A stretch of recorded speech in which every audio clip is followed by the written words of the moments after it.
நாம் தமிழர் கட்சியின் நோக்கம் வந்து வெற்றி இல்லையாமே, அது வெற்றி அடைவதற்காக தேர்தலில் போட்டியிடுவது இல்லையாமே, அது திமுக வாக்கை பிரிப்பது, ஓட்டை பிரிப்பதற்காகத்தான் நிற்கிறாமே. நக்கி பிழைக்கிற நாய்க்கு என்ன கோட்பாடு இருக்குது, கொள்கை இருக்குது, எதையோ ஒண்ணு பேசு, திரும்ப திரும்ப பேசுறது, உட்கார்ந்து தொலைக்காட்சியில ஏய் கூலிக்கு பேசுற உனக்கே இவ்வளவுனா கொள்கைக்கு போராடுற எங்களுக்கு எவ்வளவு இருக்கும். இந்த வாடகை வாயர்கள் வச்சிருக்காங்க, அதான் வீட்டை வாடகைக்கு விடுறவன், கடையை வாடகைக்கு விடுறவன், சைக்கிள் வாடகைக்கு விடுறவன், கார் வாடகைக்கு விடுறவன், நிலத்தை கூட ஒத்தி கொடுக்குறவன், அதெல்லாம் இருக்கான். ஆனா வாய வாடகைக்கு விட்டவன பாத்தீங்களா, இப்போ ஒரு 20-30 பேர் கிளம்பிருக்கான். வாயை வாடகை விட்டு பழப்பேன், இந்த வலைவலியை பார்த்து பார்ப்பேன். நம்ம படம் போட்டிருக்க, எது போட்டிருக்கு, தட்டி பார்த்தா என்னை பற்றி செய்தி இல்லை, நானும் இல்லை, அவன் ஏதோ பேசுறேன், என் படம் போட்டு. எங்க அண்ணன் திருமாவளவன் பேசுன வலைவலி வருது, காணொலி எல்லாம் உங்களுக்கு எல்லாம் பயிரில் அனுப்பி விடுறேன். அவர்கள் போனால் உட்கார நாற்காலி போட மாட்டார்கள், அவர்கள் 1-2 சீட்டுக்கு நாம் கைகட்டி நிற்க வேண்டும். 5,000 அது மட்டும் வெங்காயம் விளக்கணை சரியா கொடுக்க மதத்துக்கு மாத்துகிறார்கள், இஸ்லாமத்துக்கு மாத்துகிறார்கள். விளக்க மாத்துக்கா நீ பேசுற, எதுக்கு பேசுற? இந்த டிஜிட்டல் உங்களை வார்த்தை இவங்க கிட்ட சிக்கிட்டு படுற பாடு இருக்க. ஏய் அமெரிக்காவில் 50 மாகாணங்கள், ஒவ்வொரு மாகாணத்திலையும் ஒவ்வொரு நேர வித்தியாசம். இவருக்கு 11, அவருக்கு 11:15, அவருக்கு 12, அவருக்கு 12:45. அப்படி இருக்கிற நாட்டிலேயே காலையில 6 மணிக்கு பதிவு செய்து வாக்க, அது சீட்டுல, எது வாக்கு சீட்டு, இதே மாதிரி மிஷின் கிடையாது, எந்திரம் கிடையாது, வாக்கு சீட்டுல பதிவு பண்ணி மாலையில முடிச்சு கையோட அப்படி எண்ணி எண்ணி எண்ணி எண்ணி எண்ணி அந்த நாள் முடிந்து அடுத்த நாள் தொடங்கும் போது இவன் தான் அமெரிக்கன் பிரசிடென்ட் பேசுன்றான். இவன் தாண்டா உன் நாட்டின் தலைவன், குடியரசுத் தலைவன், இவன் தாண்டான்னு பேசுன்னு சொல்லிடுறான் உன் நாட்டின் அதிபர்னு ஒரே நாள்ல. இந்த டிஜிட்டல் வெங்காயங்கள் இன்னைக்கு வாக்குப்பதிவு 42 நாள் ஒரு பள்ளிக்கூடத்துல பூட்டி வைக்கிறான் பெட்டிய. தட்டுனா சொல்ல போகுது, கட கட கட கட கடன்னு சொல்லி இவர் தான் பாராளுமன்ற உறுப்பினர் இருக்கிறது, இவர் தான் எம்எல்ஏ, இந்த இவர் தான் கவுன்சிலர் சொல்ல. ஏன்னா பெட்டியை மாற்ற முடியாதுல்ல, டிஜிட்டல். என்ன டிஜிட்டல், இவங்க digital cashless economy, cellphone transaction, எவ்வளவோ பார்த்துட்டோம். பணம் செல்லாதுன்னா ஊழல் லஞ்சம் ஒழியும் சொன்ன மாமேதையை நீங்க பார்த்திருக்கீங்களா? மார்க்ஸ்க்கு அப்புறம் நம்மால் தான். செல்போன் டிரான்சாக்சன் எல்லாமே அட்டை தான், கேஷ்லெஸ் எக்கனாமி. ஒண்ணு வேணாம், நம்ம வீட்டுல நம்ம அம்மா தோட்டத்துல விவசாயம் பாக்குறாங்கன்னு வச்சு, நம்ம வீட்டுல 10 ஆள் கூலிக்கு வேலை செய்யும், சம்பளத்தை எப்படி கொடுக்குறது? செல்போன் ஒரு நம்பர் கொடுப்பா, டிரான்சாக்ட் பண்ணி விடுறீ, அம்மா சொல்லுமா, அப்பத்தான் பசுமாடு வச்சிருக்கு, பாலை பீச்சிக்கிட்டு வருது 1 லிட்டரு, அந்த வீட்டுக்கு 100 மில்லி, அந்த வீட்டுக்கு 200 மில்லி, அந்த வீட்டுக்கு 50 மில்லி. காசை எப்படி வாங்கும்? கேஷ்லெஸ் எக்கனாமி இல்ல. ஏப்பா டெபிட் கிரெடிட் கார்டு இருக்காப்பா, அது கிழிச்சு விடுப்பா, அப்படியா? Cashless economy. பஞ்சாப் நேஷன் பேங்க்னு ஒரு பேங்க், ₹1 அதில் இல்லை, தொடச்சி எடுத்துட்டு போயிட்டாங்க. நம்ம ஐயா இப்படி போட்டு கருத்து படம் போடுறான், கார்ட்டூன். அப்பா ஒரு வங்கியில கேஷ்லெஸ் எக்கனாமி முடிச்சு, கேஷ் நகி ஹே ஒரு வங்கியில, ஓகே. வார்த்தைகள்லாம் நல்லா இருக்கும். ஸ்மார்ட் சிட்டி, டிஜிட்டல் இந்தியா, எண்ணியல் இந்தியா, விவசாயத்தை எண்ணியல். அப்படி விவசாயத்தை எண்ணியல் விவசாயம் செய்யற, டிஜிட்டல்ல விவசாயம் செய்யற நீங்க அப்புறம் எதுக்கு வேளாண் சட்டத்தை கொண்டு வந்தீங்க? நீங்க அறிவுபூர்வமா ஒண்ணு சிந்திச்சு பாருங்க.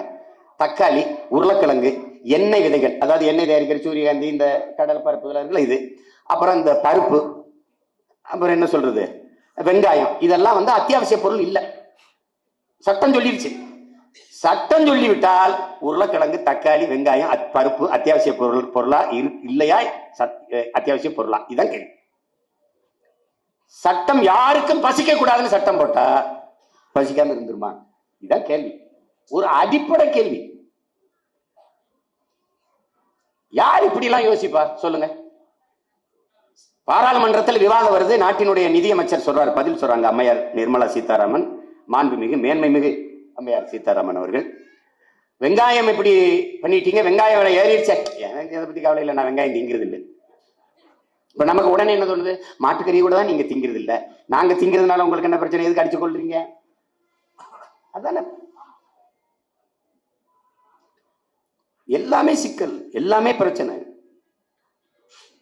இதுல வந்து என்ன செஞ்சிட முடியும்னு நீங்க நினைக்கலாம். இது வந்து நம்ம என்ன செஞ்சிட முடியும்னு, புரட்சியாளர் பகத்சிங் கிட்ட வந்து இந்த புரட்சின்னு பேசிட்டு இருக்காங்களே, அது என்னப்பா புரட்சின்னு? அதுக்கு லெனின் ஒரு விளக்கம் தெரியும். புரட்சி என்பது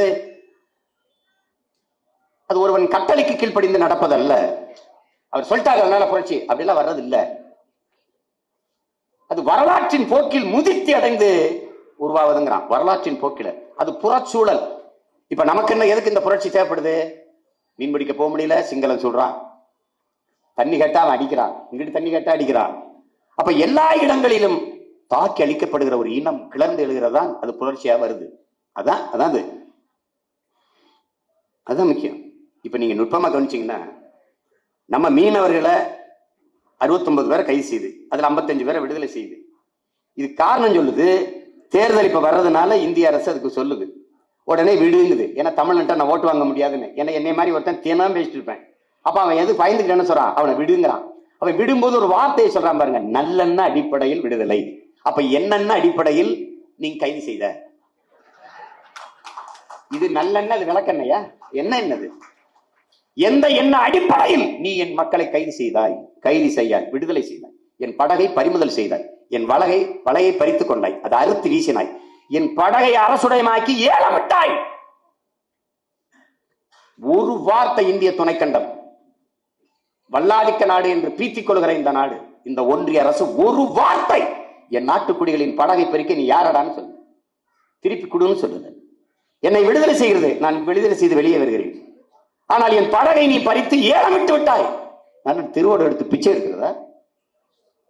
எப்படி?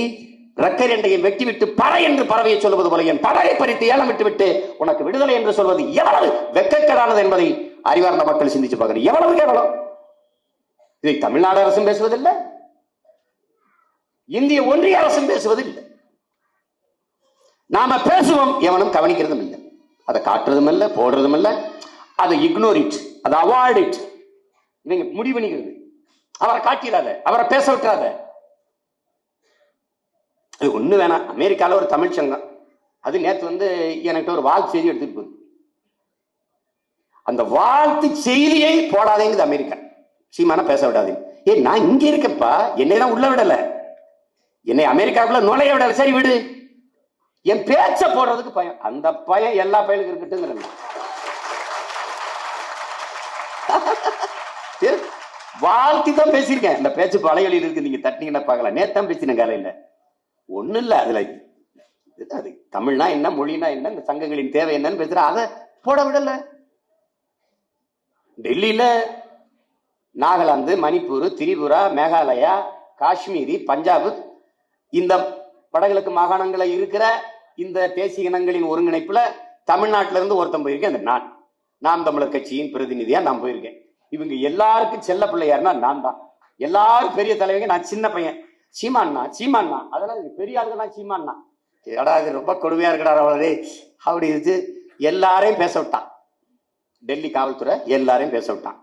கடைசியா நான் பேசணும், படகு நோ நோ மைக் எடுத்துட்டான். உடனே எங்க ஆளுங்கெல்லாம் காய்ச்சி பூச்சி ஹிந்தி இங்கிலீஷ்ல போட்டு தட்டை போட்டு பார்த்தாங்க, என்ன பண்ணா நோ நோ நோ நோன்ட்டாங்க. கடைசியா ஒரு மாதிரி எங்க ஆளுங்க முடிவு பண்ணி, சரி சும்மா பேசுங்க, இதுல ஏறி சும்மா பேசுங்க பேசுங்க நான் அப்படின்னு பாருங்க. எங்கிருந்து வந்தா இங்க 10 காவல்துறை என்ன குண்டு கட்டத்தில் ஓடிட்டான். போய் டக்குன்னு கதவை திறந்து கார்கள் ஓட்டு மூடிட்டான். பெரிய பெரிய சண்டையா இருந்துச்சு. என்னையா என்னை பேச விட நோ, அதுக்குள்ள ஹோம் மினிஸ்டர்னு சொல்லிட்டான், அவனை பேச விட்டுறாதுன்ட்டு. பார்த்தேன், பரவாயில்லடா, பஞ்சம் பிழைக்கிறதுக்கு பரம்புக்குள்ள இருந்து வண்டி ஏறி வந்த உடனே பார்த்து இந்த நாட்டுல பல வகை பயப்படுறோம். எனக்கு இல்லை, அவருக்கு தான். அவரால்தான் இவ்வளவு பிரச்சனை.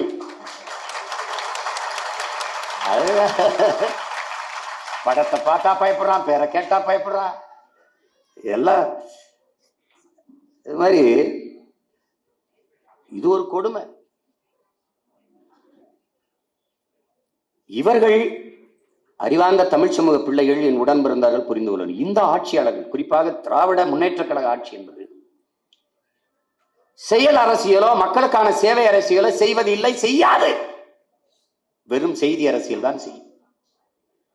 ஸ்டாலின் ஐயா சைக்கிள் ஓட்டி போனார், ஸ்டாலின் ஐயா தேநீர் கடையில் தேநீர் குடித்தார், மாணவ பிள்ளையோட தட்டி கொடுத்தார், அங்கே நின்னார், இங்கே போனார். இதுதான் பேச.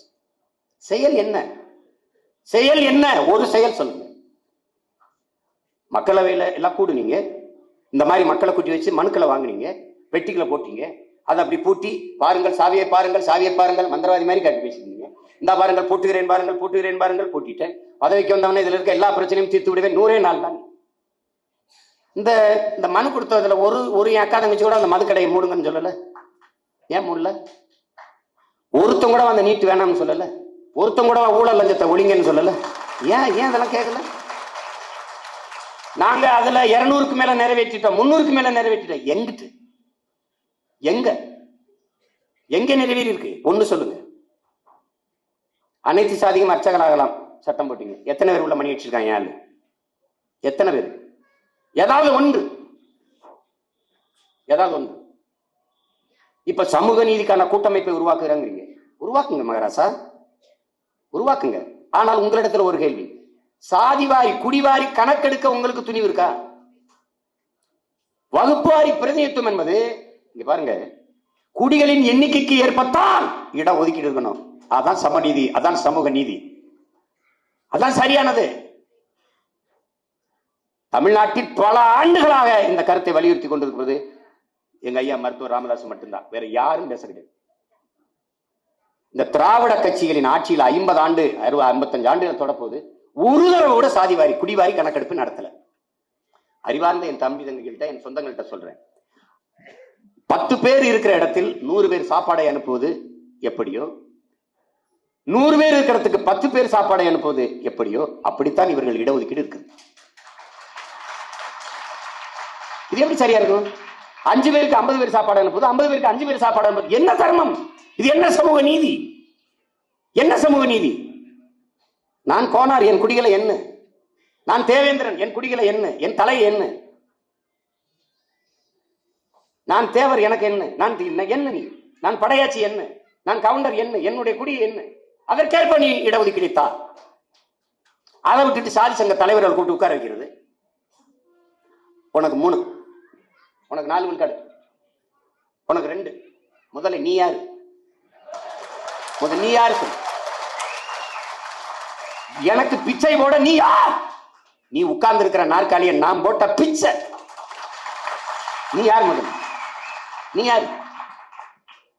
என்ன சொல்லு. நான் 5 பேரா 5 பேருக்குள்ள கொடு, ரேஷனை கொடு, அவ்வளவுதானே? அவ்வளவுதானே. ஓட்டுக்கு மட்டும் எப்படி கொடுக்குற? எத்தனை ஓட்டு? 5. ஓட்டு உரிமை அட்டை காட்டு, வாக்காளர் அடையாள அட்டை காட்டு, செக் பண்ணிக்கிறானா, சரி பார்த்துக்கிறானா? ஓகே, 5 5 5 5000. அது மட்டும் வெங்காயம் விளக்கண சரியா கொடுக்க தெரியுதுல்ல? இதே மாதிரிதான் இடஒதுக்கீடு இருக்கணும். அதான்டா சமூக நீதி, அதான் சமூக நீதி. நீங்க கூட்டமைப்பு இந்தியா முழுமைக்கு அமைக்கிட்டோம். முதல்ல இங்க குடிகளுக்கு எண்ணிக்கை, முதல்ல தலையன் சாதிவாரி கணக்கெடுப்பு முடிச்சு, அதோட மொழிவாரியாகவும் கணக்கெடுப்பு. சாதிவாரி குடிவாரி கணக்கெடுக்க வேண்டும் என்பது இதுவரை இருந்த கோட்பாடு. ஆனா நாம் தமிழர் கட்சியின் கோட்பாடு குடிவாரியும் எடுக்கணும், மொழிவாரியும் எடுக்கணும். அங்க சென்னையில தமிழ்நாட்டுக்குள்ள தனிநாடு இருக்கு. மகாவீர் ஜெயந்திக்கு அவன் கருதிங்காம இருக்க வேண்டியதானே? என்னைய தீங்க கூடாதுங்க. டேய், தொலைச்சு போடுவேன். ஏய், உனக்கு வேணாம், நீ சாப்பிடாம இரு ராஜா, என்ன ஏன் சாப்பிட வேணான்ற? நீ யாரு? முதல்ல நீ யாரு? மார்வாடி சேட்டுக்கு தனி தெரு, அவனை தவிர யாரும் குடியிருக்க முடியாது, யாருங்க நுழைய முடியாது. இவ்வளவு பேசிட்டு இந்தி எதிர்க்கிறேன், கிந்தி எதிர்க்கிறேன் பேசிட்டு ஒருத்தர் ராஜேஷ் ஜெயின் ஒருத்தன் போட்டிருக்கான்.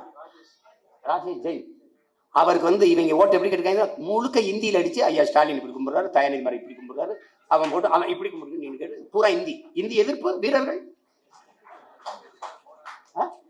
இந்தி தெரியாது போடான்னு இவங்க பேசிட்டு ஓட்டு போடும்போது எங்களுக்கு ஓட்டு கேட்கும்போது நல்லா தெரியும் வாடா. அதாவது இவங்க கோட்பாடுகள்ல கொல்லி வைக்க நம்ம பாவிகளா சி கருமம். ஒரு இடத்தில் அதுல ஐயா ஸ்டாலின் எதிர்த்து பேசுறாரா, என் தம்பி பாக்கின்னு சொன்னான், பொய்யை பேசுகிறவர்களே உறக்க பேசும்போது உண்மையை பேசுகிறவர்கள் நாம் ஏன் உறக்க பேசுங்க. வாங்க, நீங்க நிறைய தொலைக்காட்சி வச்சிருக்கீங்க, எனக்கு ஒண்ணு இல்ல, நான் இருக்கேன், நீங்க வாங்க, இல்ல உங்களை யாராவது அனுப்புங்க. ஒரு உண்மை நீங்க இதுவரை 50 ஆண்டுகளை பேசினதை சொல்லுங்க. நாங்க பேசின பொய்ய ஒண்ணு நிரூபிங்க. எல்லா பயலும் திட்டுவான். நீங்க உங்க மனசான்ற தொட்டு சொல்லுங்க. நம்ம கட்சி, நான் உங்க ஆளுங்கிறத மறங்க. முதல்ல ஒண்ணு கவனிங்க, எதுக்காக நம்மளை இவங்க விமர்சிக்கிறாங்க, திட்டுறாங்க? 50 ஆண்டுகள் ஆட்சி ஆண்டமா, அதுல 25 ஆண்டுகள் முதலமைச்சரா இருந்தோமா, அமைச்சரா இருந்தோமா, மத்தியில ஆட்சியில் இருந்தோமா, இல்ல பாராளுமன்ற உறுப்பினர், சட்டமன்ற உறுப்பினர், மாமன்ற உறுப்பினர், மேயராக இருந்தோமா, கொள்ளையடிச்சோமா, லஞ்சம் வாங்கினோமா, இல்ல வளங்களை வித்து கொளுத்தமா, இல்ல கொலை செஞ்சோமா, என்ன செஞ்சோம்? ஒன்னும் செய்யல. இதையெல்லாம் தடுக்க போராடுறோம். அதுக்கு திட்டுறான். அப்படின்னா இவன் யாரு? அதிகாரத்திற்கே வராத எங்களை நீ இவ்வளவு தாக்கி விமர்சிச்சு நீ இது பண்றீன்னா, ஏற்கனவே அதிகாரத்தில் இருப்பவர்கள் இருந்தவர்களை நீ விமர்சிக்கவே இல்லை என்றால் அது தூய அரசியல் ஆற்றல் என்று காட்ட விரும்புறியா? அவன் நல்லாட்சி கொடுக்கிறான்னு சொல்ல வர்றியா? இல்ல அவர்கள் தான் சரியானவர்கள் என்று சொல்ல வர்றியா? உன் நோக்கம் என்ன?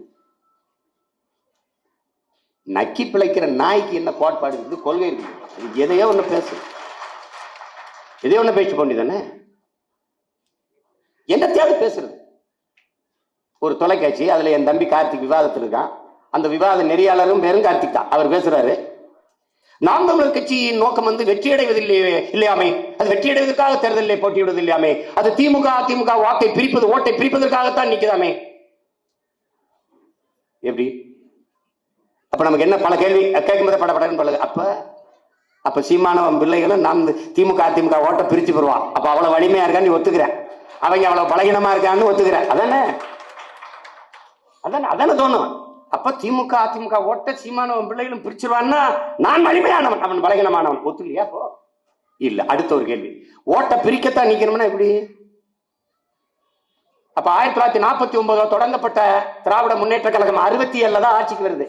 அது வரைக்கும் இந்த ஓட்ட பிரிக்கத்தான் தேர்தலில் போட்டுக்கிட்டு இருந்துச்சா? அதுக்கு தான் போட்டுக்கிட்டு இருந்துச்சா?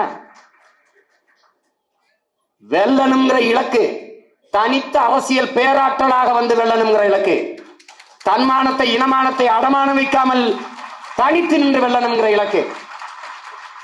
ஏன் இதே எங்க அண்ணன் திருமாவளவன் பேசுன வலைவலி வருது, காணொலி வேணா உங்களுக்கு எல்லாம் பயிரில் அனுப்பி விடுறேன்.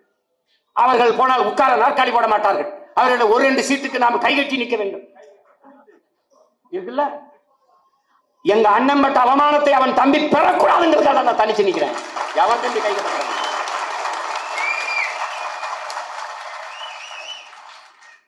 அதானே. எங்க அண்ணன் வந்தாரு, உங்களை சங்கராச்சாரியார் பார்க்க விரும்புறாரு, பார்ப்போம். ஆனா அவரும் ஒரு நாற்காலி உட்கார், நானும் ஒரு நாற்காலி உட்கார்ந்து நான் பாக்குறேன். எங்க அண்ணன் பொன் ராதாகிருஷ்ணன் மாதிரி தரையில உட்கார, ஐயா அப்துல் கலாம் மாதிரி தரையில உட்கார. இதெல்லாம் நினைச்சு பாருங்க, ரொம்ப விசித்திரமான வேடிக்கையான ஆட்கள் இவர்கள். அதை திரும்ப திரும்ப பேசுறது, உட்கார்ந்து தொலைக்காட்சியில, ஏய் கூலிக்கு பேசுற உனக்கே இவ்வளவுனா கொள்கைக்கு போராடுற எங்களுக்கு எவ்வளவு இருக்கணும்?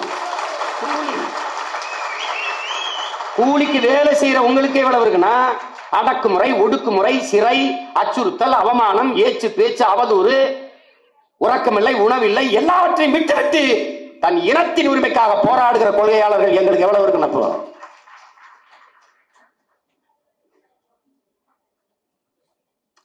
என்ன? நமக்கு என்ன?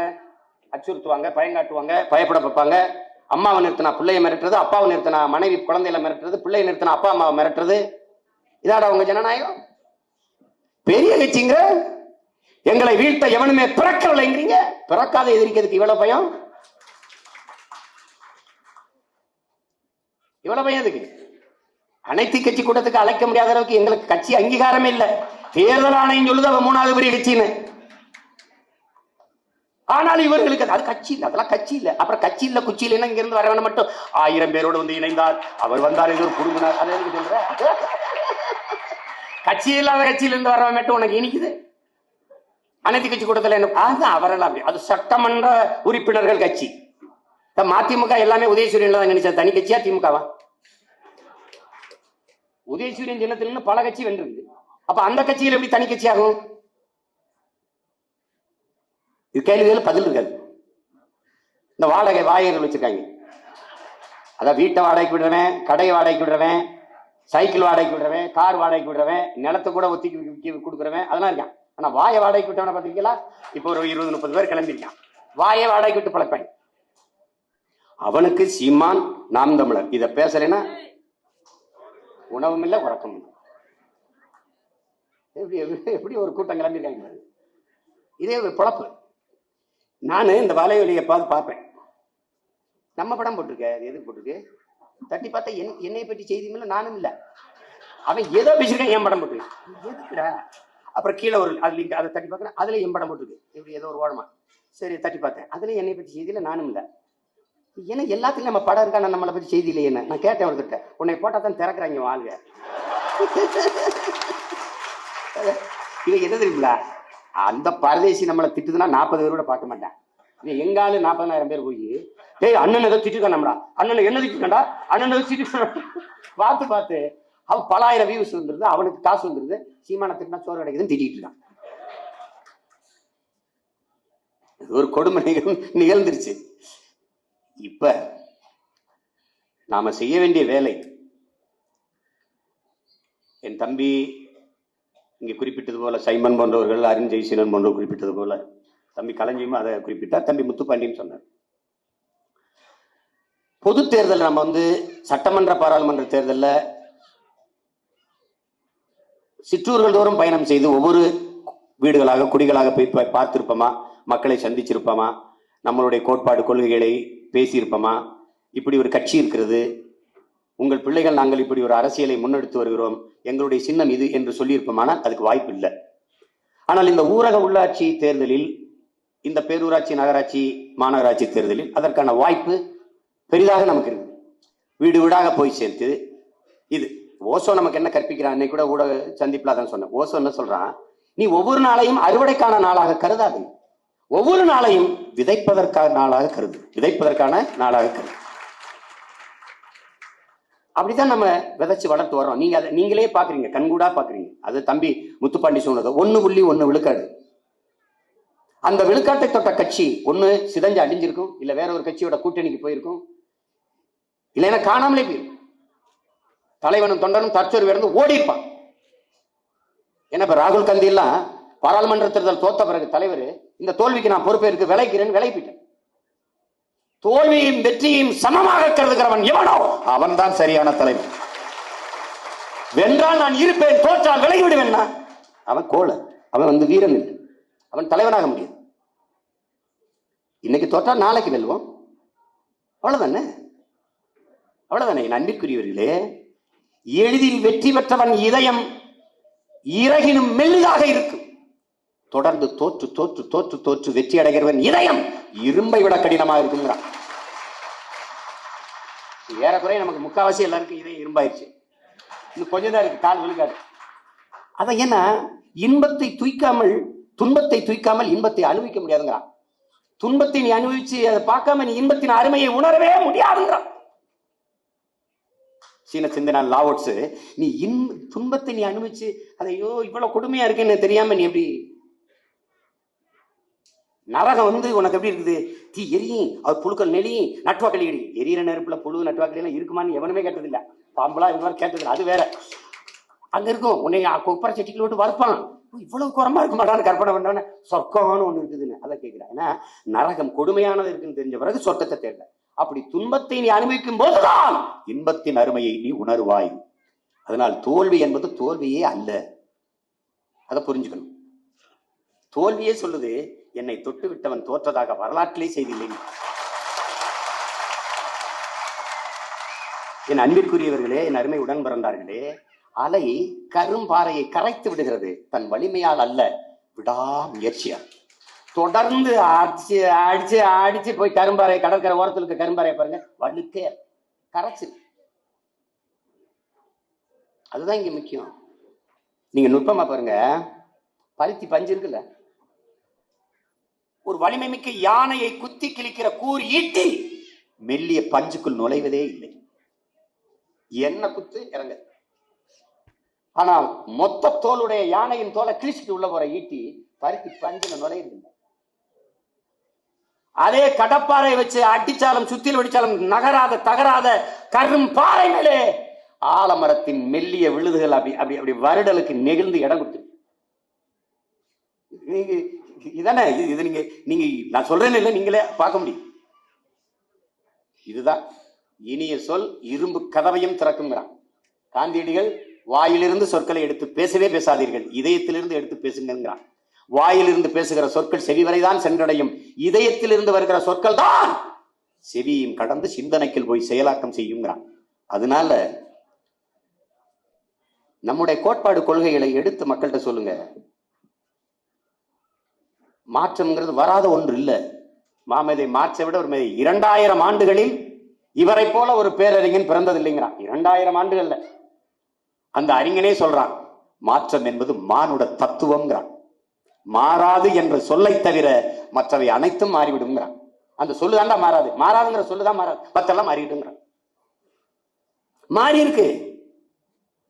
அதான் தம்பி முத்துப்பாண்டி சொன்னல, அம்மா அப்பா சொல்லி பிள்ளைகள் திமுக உதயசூரியனுக்கு ரெட்டலைக்கு ஓட்டு போட்டா அது திராவிட அரசியல். ஆனால் பிள்ளைகள் சொல்லி விவசாயிக்கு ஓட்டு போட்டால் அது நாம் தமிழர் அரசியல். அம்மா அப்பா மாறி போட்டா அதான் அரசியல். அதான் அவன் சொன்னா பாருங்க, எங்க அப்பா இப்படிதான் போட்டாரு. நான் அப்ப இனப்படுகொலை அப்ப இரட்டலை ஆதரிச்சு நம்ம பேசணும், இந்த காங்கிரஸ் திமுக ஒழிக்க. அப்பெல்லாம் எத்தனை பெற்றோர்கள் உன் பேச்சை கேட்டுட்டு நான் காலங்காலமா உதயசூரியனுக்கு போடுவேன், கை சின்னத்துக்கு போடுவேன், அழுதுகிட்டே ரெட்டலைக்கு போட்டேன்டான். மாற்றம்ங்கிறது வராததல்ல, வராததல்ல. அது அது இதெல்லாம் நடக்குமா?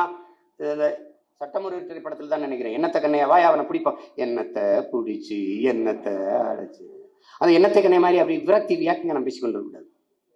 மிரட்டுவான், அச்சுறுத்துவான். காந்தியடிகள் என்ன சொல்றாரு, எடுத்தவன உன்னைய தவிர்ப்பான், அதாவது இக்னோர், அவாய்ட், உன்னை தவிர்ப்பான். பிறகு என்ன செய்வான், விமர்சிப்பான், பிறகு விமர்சிப்பான். இப்ப அது கடந்துருச்சு, அப்புறம் சண்டை போடுவான். இப்ப அது நடக்குது, கட்டுத்தோ கட்ட போகும்போது சண்டை போடுறான். ஆனா கடைசி என்ன ஆயிருது, அவர் கடைசி சொல்ற சண்டை போடுவான், அப்புறம் நீ என்ன ஆகுது, நீ ஜெயிச்சிருவாங்கிறாரு, சொல்லிருக்காரு. அதுதான் இது. விமர்சனங்களை தாங்காதவன் விரும்பியதை அடைய முடியாது. இது உலக தத்துவம். உன்னை விமர்சிப்பவனையும் நீ நேசிக்க கத்துக்கொள், ஏனென்றால் உன்னை அவன் அதிகமாக நேசிக்கிறான். அதனாலதான் அவன் திரும்ப திரும்ப திரும்ப திரும்ப நம்மளை விமர்சிச்சுக்கிட்டே இருக்க காரணம் தான். நம்மளை நினைச்சுக்கிட்டே இருக்கான் பாருங்க. நம்ம காதலிக்கிற பெண்ணு கூட நம்மளை அவளை நேசிக்குமான்னு தெரியாது, கட்டிய மனைவி கூட அவளை நேசிக்குமான்னு தெரியாது, பெத்த ஆத்தா பழம் கூட நம்மளோட பெத்த பிள்ளைகள் கூட நேசிக்குமான்னு தெரியாது. ஆனா எங்கேயோ ஒருத்தன் சீமா இப்படி பேசிட்டான், அவன் ஆளுகள் சரி கிடையாது, என்ன இப்படி பண்ணிட்டான் அப்படி பண்ணிட்டான், தூங்கலவன். காலையில எந்திரிக்கும் போது ஒரு பதிவு, படுக்கும்போது ஒரு பதிவு, பல்லு வளர்க்கும் போது ஒரு பதிவு, சாப்பிடும் போது ஒரு பதிவு, வேலைக்கு போகும்போது போயிட்டு வந்து தூங்கும் போது நள்ளிரவில் எழுந்து ஒரு பதிவு. அப்படின்னா 24 மணி நேரம் என்னை நினைச்சுக்கிட்டு இருக்க அவன் தான் என்னுடைய பேரன்பிற்குரியவர்களா இருக்கிறாங்க. அதான் ரொம்ப முக்கியம். அதனால நமக்கு ஒரு கோட்பாடை நம்ம வகுத்து வச்சிருக்கோம், விமர்சனங்களை உரமாக்கு, நம் லட்சியத்தை அதில் மரமாக்கு. இதுதான் நம்ம கோட்பாடு. மிரட்டுறான், அச்சுறுத்துறான், உயிர் பயம் இருக்கிறோம், ஓடிப்போம். ஏனால் இந்த உலகத்தில் அனைத்து துன்பங்களுக்கு, எல்லா துன்பங்களுக்குமான காரணம் மரணம் தாங்கிற, மரண பயம் தான். தலைவர் என்ன சொல்றாரு, இந்த மரணம் என்ற ஒன்றுக்கு பயப்படுவதாலே இந்த மானுட சமூகம் பல்வேறு துன்ப துயரங்களை தூக்கி சுமக்குதுங்க. மரணத்திற்கு பயப்படாதவன் எவனோ அவனே மாபெரும் வீரனாகிறான்.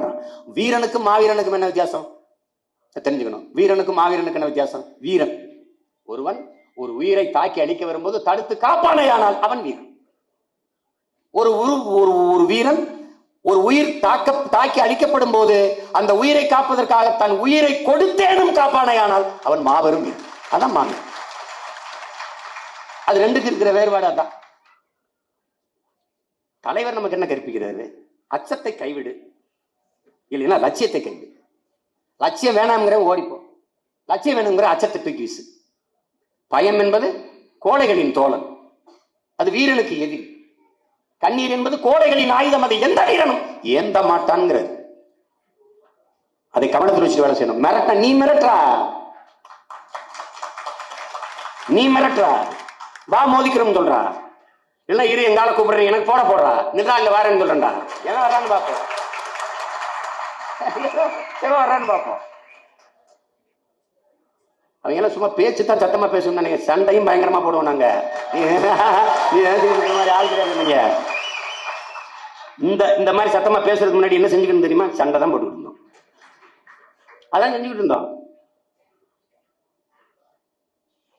ஏதோ பொறுப்பும் கடமையும் கூட்டிட்டதுனால புள்ளப்பூச்சி மாதிரி சொல்லுங்க. இதெல்லாம் நடிப்பு, எல்லாம் வேணும்.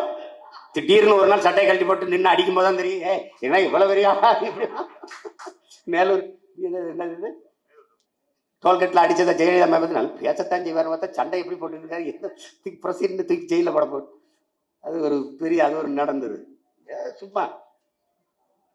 நம்ம நாட்டின் சட்டத்தை மதிக்கிறோம், விதியை மதிக்கிறோம். 2 பேர் 3 பேர் தான் தாக்கல் செய்ய வரணும்ன்றாங்க. நம்ம பிள்ளை போறான், நீ 30 பேரை உள்ள அனுப்பி அடிச்சு மண்டை உடைச்சுங்க. திருப்பி எங்களுக்கு அடிக்க தெரியாம இல்லை, அது வேண்டாம்னு நினைக்கிறோம். ஆனால் நீங்க பேசுறது எங்களை ரவுடி கட்சி, வன்முறை கட்சி, இதான் நீங்க பேசுறது கட்டமைக்கிறது. அதெல்லாம் புறந்தள்ளுங்க. ஆபிரகாம் லிங்கன் சொல்றாரு பாருங்க. ஆபிரகாம் லிங்கன் தன் மகனை பள்ளிக்கூடத்தில் சேர்த்துட்டு அந்த ஆசிரியருக்கு கடிதம் எழுதுறாரு. அந்த கடிதத்துல 10 செய்திகளை குறிப்பிடுறார். அதுல ஒரு செய்தி, குற்றம் குறை கூறுபவர்களை புறந்தல்ல என் மகனுக்கு கற்றுக் கொடுங்க. அததான் உங்களுக்கு நான் கற்றுக் கொடுக்கிறேன். உங்களை குற்றம் குறை கூறுபவர்களை புறந்தல்ல கற்றுக்கொள்ளுங்க, நிராகரிங்க. என்னத்தையாவது பேசிட்டு போடாங்க. 2 தான்.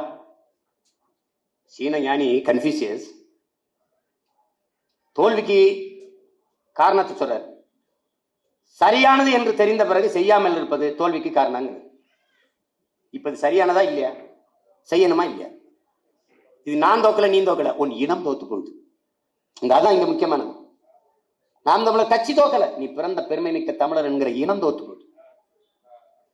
கிருஷ்ண பரமாத்மா, அவங்க கிருஷ்ண பரமாத்மா நம்மளுடைய மாயம், நம்ம கண்ணன். அவர் என்ன சொல்றாரு பகவத்கீதையில, தோல்விக்கு 2 காரணம் தாண்டாங்கிறார். ஒன்னு யோசிக்காமல் செய்வது, அது யோசித்த பிறகு செய்யாமல் இருப்பது. இது 2 தாண்டா தோல்வி காரணங்க. இப்ப நம்ம யோசித்தோம், இதை தூக்கி வீசணும்டா, இதை வளர்க்கணும்டா, அதான் காரணம். அதை நம்ம போட்டிடுறோம். இவங்க இது எல்லாத்துக்கும் முன்னாடி நம்ம பாட்டன் வள்ளுவ பெருமகனார் எண்ணி துணிக கருமம் துணிந்தபின் எண்ணுவம் என்பது இருக்குங்கிறது. அப்ப இன்னொன்னு என்ன சொல்றாரு, செய்யத்தக்க எல்லாம் செய்யக்கெடும், செய்யத்தக்க செய்யாமையானும் கெடுங்கிறாரு. அதான் சொல்றாரு. என்ன சொல்றாரு, நீ யோசிச்சா சரின்னு படுத்து செய்யடா, யோசிக்காம செஞ்சிடாதரா. அதான் திட்டமிட தவறுகிற போது நாம் தவறு செய்ய திட்டமிடுகிறோம். இது உலகத்தின் தலை சிறந்த தத்துவம். ஆனால் இந்த தத்துவத்தை எழுதியவன் பரம்பரை கருவாவதற்கு முன்னம் பாட்டன் பாடுகிறான், எண்ணி துணிக கருமம் துணிந்தவன் எண்ணுவம் என்பது இழுக்கு. எல்லாம் உனக்கிட்ட இருக்கு, எல்லாம் உனக்கிட்ட இருக்கு. ஆனா எப்படி? மேகம் மழையை பொழியுது, மேகத்துக்கு நன்மை இருக்கா? இல்லை. கதிரவன் தன் ஒளிக்கரங்களை பூமி எங்கும் வீசி ஒளிக்கதிரை வெளிச்சத்தை பாய்ச்சுகுது, சூரியனுக்கு நன்மை இருக்கா? இல்லை. நிலவு தன் ஒளியை இரவெங்கும் பாய்ச்சுகிறது, அதுக்கு ஏதாவது நன்மை இருக்கா? இல்லை. தன் நன்மை கருதாது தன் கடமையை செய்யறது எதுவோ அது காலங்காலத்திற்கு நிலைத்து வாழும் என்கிறான். இதான் லாவோட்ஸுடைய தத்துவம். இதான் தத்துவம்.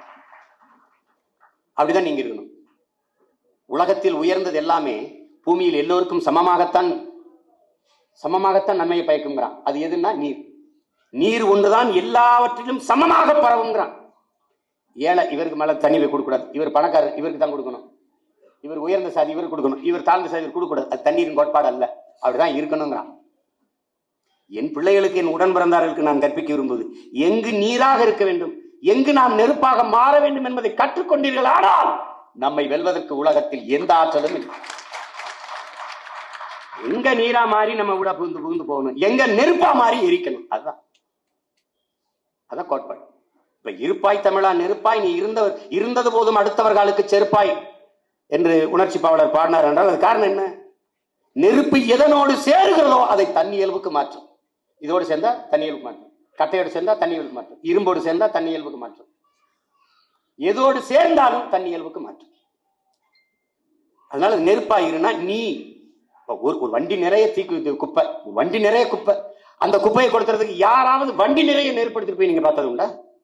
இல்ல. ஒரு தீப்பெட்டி ஒரு தீக்குச்சி தான்.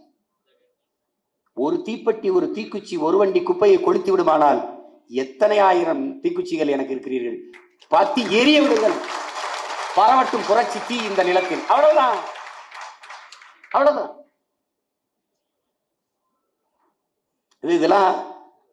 இதுதான் கோட்பாடு, இவ்வளவுதான் தத்துவங்கள். இதை புரிந்து கொண்டு வேலை செய்யணும், அவ்வளவுதான்.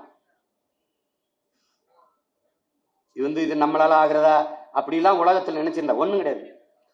அது ஐயா இறையன்பு அவர் நூல்ல எழுதுறாரு, ஒரு நிமிடம் முன்னோடுங்கிற புத்தகத்தில் எழுதியிருக்காரு. நீங்க எல்லாம் வாங்கி படிக்கணும். அதுல என்ன சொல்றாருன்னா, உலகில் மிகப்பெரிய மாறுதல்களை செய்த ஞானிகள் அப்படிங்கிறதுல ஒன்னு மோசஸ், இரண்டாவது ஸ்பார்டகஸ், மூணாவது கார்ல் மார்க்ஸ், அப்புறம் ஆல்பர்ட் ஐன்ஸ்டீன், அது மூணாவது இயேசுநாதர், அதுக்கப்புறம் கார்ல் மார்க்ஸ், அப்புறம் ஆல்பர்ட் ஐன்ஸ்டீன், அப்புறம் சிக்மண்ட் ஃப்ராய்டு. இந்த 6 பேருமே யூதர்கள்ங்கிற ஹிட்லர் யூத இனத்தை அழிச்சிடணும்னு முடிவெடுத்தான். ஆனா உலகத்தின் பெருமாறுதல்களை செய்த 6 பேருமே யூதனா இருக்கானே, அது ஹிட்லருக்கு தெரியாதுங்க. தெரியல, 6 பேருமே யூதன். 6 பேர் உலகத்தின் மிகப்பெரிய மாறுதலை கொண்டு வந்துட்டான்னா இத்தனை 1000 பேர் செய்து நம்ம செய்ய முடியாத? இயேசு இறந்து போயிட்டார். இயேசு கிறிஸ்தவர் அல்ல. இயேசு பிறப்பிலிருந்து இறப்பு வரை யூதன். அவர் இறந்த பிறகு பல 100 ஆண்டுகளுக்கு பிறகு பால்னு ஒருத்தர் வந்து இயேசு எப்படி கொல்லப்பட்டாருங்கிற பரிதாபத்தை பரப்பி அதை ஒரு மதமாக உருவெடுக்கிறது. அந்த பால் கொல்லப்படுகிறார். 2ஆம் ஜான் பால் வருகிறார், அவரும் கொல்லப்படுகிறார். இந்த பரிதாபமே மக்களிடத்திலே ஈர்ப்பை ஏற்படுத்தி மிகப்பெரிய மதமாக மாறுகிறது. அப்பிறகுதான் இவர்கள் தான் இயேசுவை கிறிஸ்தவராக்குறார். இயேசு கிறிஸ்துங்கிறார். இயேசு கிறிஸ்தவரே அல்ல. இறந்த இயேசு உயிர்ப்பித்தார் என்று நம்பியவர்கள் கிறிஸ்தவரானார்கள். இயேசு இறந்தவர் தான் உயிர்ப்பிக்கவில்லை என்று நம்பியவர்கள் யூதராகவே இருந்தார்கள். இதுதான் இங்க கோட்பாடு. நான் வரலாறு சொல்றேன், நாளைக்குதான் செய்தி. நம்ம ஒரே சிம்பிள் ஒரு தடவை நல்லா படிங்க. வேற என்ன சொல்லுங்க, நல்லா ஒரு தடவை படிங்க. உண்மைதான்.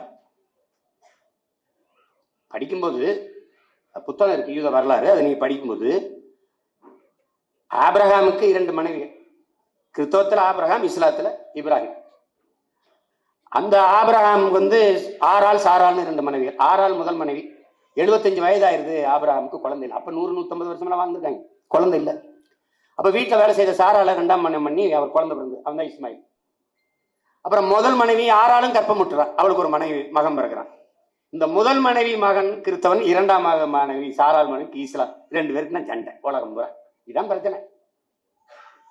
அக்னி நட்சத்திரம் கதை இருக்குல்ல, இந்த சேரன் பாண்டியன் கதை, அதான் எளிமையா உனக்கு புரியறதுக்கு சொல்றேன். இதான் கதை. இதை வச்சுக்கிட்டு தான் ஓடிக்கிட்டு இருக்கான். இப்ப திடீர்னு பிஜேபிக்கு ஒண்ணு என்ன செய்யறது தெரியல. பல கட்டையை உருட்டி பார்த்தாங்க, ஒண்ணு அவங்க பக்கம் கவர்ந்து விழுகிற மாதிரி இல்ல. மதம் மாத்திரம். இங்க வாப்பா, இங்க வா. இந்த லாவணியாவின் தங்கச்சியை மதம் மாற சொல்லிட்டாங்க கிறிஸ்தவத்துக்கு. நான் மாற முடியாதுன்னு சொல்லிட்டு போக வேண்டியதுனப்பா. எதுக்கு சாகணும்? எதுக்குப்பா சாகணும்? 50 வருஷமா நடக்கிற பள்ளிக்கூடத்துல இதுக்கு முன்னாடி எத்தனை பேர் கிறிஸ்தவ மதத்துக்கு மாற்றப்பட்டிருக்கிறார்கள்? சொல்லுப்பா, சொல்லு. வாயை திறக்க மாட்டாங்க. ஒரு கெடுவாய்ப்பா பாரு, நம்ம எங்கேயும் பேச முடியாம கொரோனா வீட்டுக்குள்ளே போட்டுருச்சு. அண்ணன் இதுக்கு ஏதாவது பேசிவினேன், இதான் ஒரு சூழல் வரட்டும், பேசி விடுறா. இந்த வந்துருச்சு பேசுறேன், நீ ஏதாவது சொல்லுப்பா. ஏப்பா மதம் மாறுறதுன்னு இந்த கிறிஸ்தவ பெண் ஒரு பெண், ஒரு இஸ்லாமிய பெண் ஒரு பெண், அல்லது இஸ்லாமிய பையன் ஒரு கிறிஸ்தவ பையன் இந்து மதத்திற்கு மாறினா ஏற்பியா எதிர்ப்பியா? அதை மட்டும் சொல்லு. ஒரு கிறிஸ்தவ பையன் இந்துவா மாறினா, ஒரு கிறிஸ்தவ பெண் இந்துவா மாறினா, ஒரு இஸ்லாமிய பெண் இந்துவா மாறினா ஏற்பீர்களா எதிர்ப்பீர்களா? அதுக்கு மட்டும் பரிச்சு. மதமாற்றத்தை பற்றி பேச உனக்கு ஏதாவது தகுதி அருகதை உண்டா? கிறிஸ்தவ மதத்துக்கு மாத்துகிறார்கள், இஸ்லாம் மதத்துக்கு மாத்துகிறார்கள், விளக்க மாத்துக்கா நீ பேசுற? எதுக்கு பேசுற? சீக்கியனை, பார்சியை, பௌத்தனை, சமணனை, சைவனை, வைணவனை, லிங்காயத்தை அத்தனை பேரையும் சார் வில்லியம் ஜோர்ஸ்ங்கிற கிறிஸ்தவனை வச்சு கையெழுத்து போட வச்சு அத்தனை பேரையும் நல்லியவையில் தூங்கும் போது மதமாத்திய அயோக்கிய பயல்கள். நீ என்னடா இவனை மதமாத்திரம் விட்டுயா? நீ சார் வில்லியம் ஜோன்ஸ் கல்கத்தாவினுடைய ஆளுநராக இருந்த, கவர்னராக இருந்த அவர்கிட்ட போயிட்டு இவங்க எல்லாம் நாங்கெல்லாம் இந்துன்னு கையெழுத்து போட சொல்லி, அதுல தனி மதம் பார்சி, தனி மதம் சீக்கியம், தனி மதம் பௌத்தம், தனி மதம் வைணவம், தனி மதம் சமணம், தனி மதம் சைவம். இங்க இருக்கிற மடங்கள் காலையில் ஆதீனத்தை பார்த்துட்டு சைவ மடம், சைவ சித்தாந்தம் எங்களுது.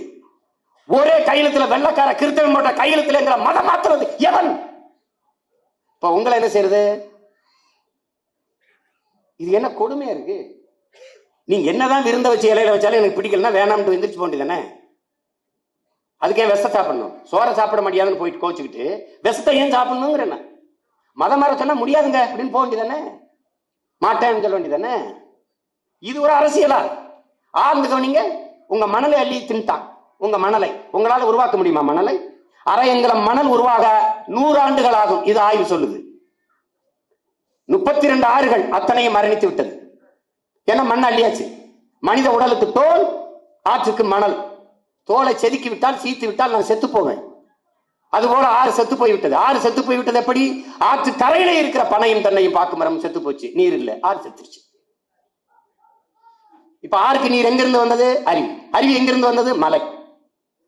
இப்போ இந்த ஆறை உயிர்ப்பிக்க முடியுமா? முடியாது. ஏன்?